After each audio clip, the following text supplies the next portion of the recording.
RVD Raikon 2022. Audition entry number 36. Silong ni Maya Angela. Bakit mo ba ginagawa to? Tanong niya habang tinitingnan ako na may mga luha sa mata at bakas sa mukha ang pagtataka. Nginitian ko siya. Kasi nauulanan ka at basang-basa ka na. Ha? Ang sabi ko kasi nauulanan ka at basang-basa ka na. Nangunot ang noo nito. Tumayo ka na nga dyan. Nakasalampa ka pa talaga sa gilid ng daan. Nakakawala ng ganda yan. Tumayo naman siya at tinabig ang payong na gamit ko at tumalsik ito sa malayo na naging dahilan upang mabasa rin ako. Nababaliw ka na ba? Sigaw niya sa akin habang namumula ang mga mata. Hindi ako nababaliw. Nababaliw ka na nga! Namamangha niyang sambit habang nakatingin lamang ako sa kanya. Hindi na siya ang dati kong kilalang matapang at matatag na kaibigan. Dahil ang nakikita ko ay ang mahina niyang katauhan. Basang-basa, namumulang mga mata at parang gusgusing bata. Oh, sadyang sobrang bait mo lang talaga. Pagkatapos ng lahat ng mga nagawa kong masama sa'yo, nagagawa mo pa rin akong tulungan. Ano bang nangyari sa'yo, Ana? Bakit ka ba nagkakaganito?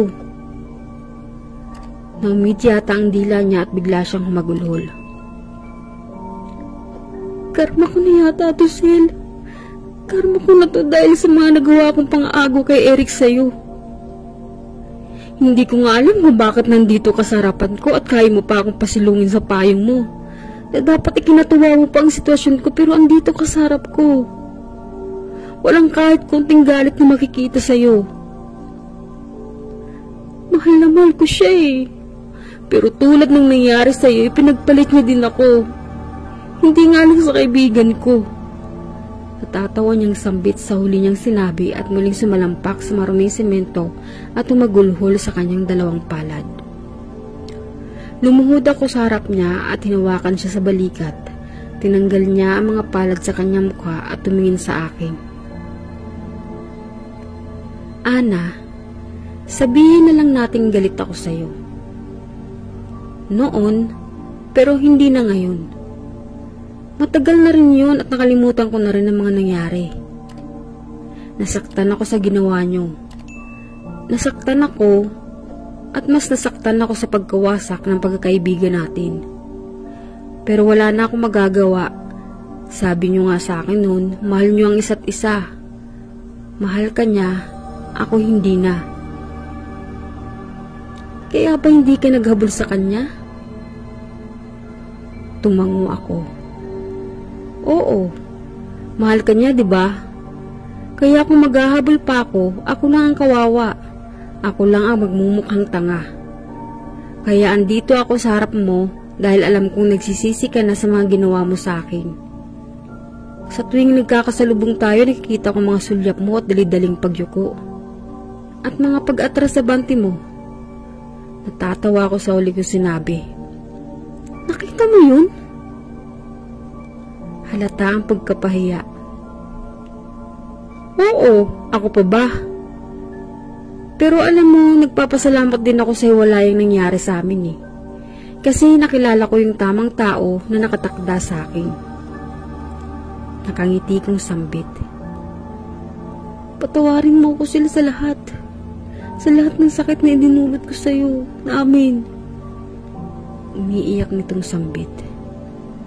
Pinatawad na kita, Ana. Patagal na. Umiti ako at tumayo. Kaya ikaw, tumayo ka na dyan. Kalimutan mo na yung lalaking yun. Marami pang lalaki na papahalagan ka. Umiti kami sa isa't isa. Ikaw, wala ka talagang pinagbago. Ang bait mo pa rin. Nakangiti nitong saad habang tumatayo, kaya pumunta naman ako sa payong na tumalsik kanina at pinulot ito. Lumapit muli ako sa kanya at naglahad ng kamay. Ana, Bati na tayo? Nakangiti kong tanong. Tinanggap niya ang kamay na inilahad ko at niyakap ako. Oo naman, Sel. Miss na kita. Umahagulhol muli ito. Sus, tama na nga yan. Alis na tayo. Baka bagyuhin tayo dito. Nandoon ang kotse namin. Nandoon din ang asawa, baby ko at kaibigan niya.